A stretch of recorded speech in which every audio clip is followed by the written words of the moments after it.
एक जंगल में एक लोमड़ी और एक हाथी रहता था। दोनों बहुत घनिष्ठता से रहते थे, इतना कि कोई दूसरे को छोड़ नहीं सकता था। एक दिन हाथी को गन्ना खाने की इच्छा हुई। नदी के उस पार गन्ने का खेत था।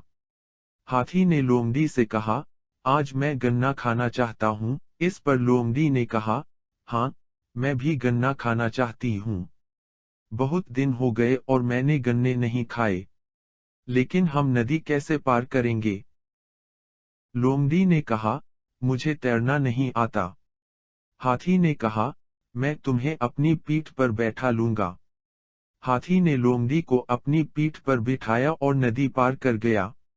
दोनों एक साथ गन्ने के खेत में गए। लोमड़ी ने तो जल्दी जल्दी खा लिया और उसका पेट भर गया, लेकिन हाथी का पेट नहीं भरा। भरे पेट वाली लोमड़ी मंत्रमुग्ध हो गई और खुशी से जोर जोर से चिल्लाने लगी। हाथी ने कहा, जोर से मत चिल्लाओ, अगर किसी ने सुन लिया तो वे आएंगे और उन दोनों को पीटेंगे। लेकिन लोमड़ी ने हाथी की बात नहीं मानी। लोमड़ी की चीख सुनकर खेत का मालिक आ गया। लोमड़ी तेजी से भागी और मार से बच गई। लेकिन हाथी भारी और बड़ा था, इसलिए वह मालिक की मार से बच नहीं सका। उसने हाथी को जोर से मारा।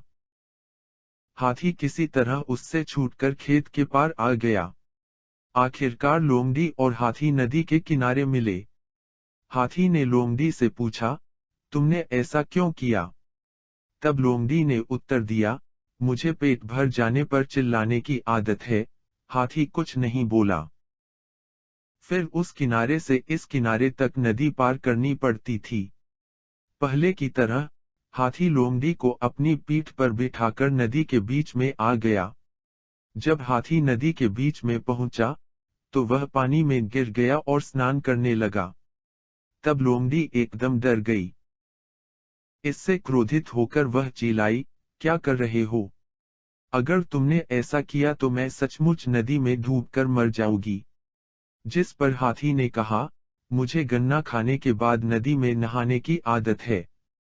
आखिरकार लोमड़ी ने मन ही मन सोचा, हाथी मेरे अशोभनीय कृत्य का बदला लेगा।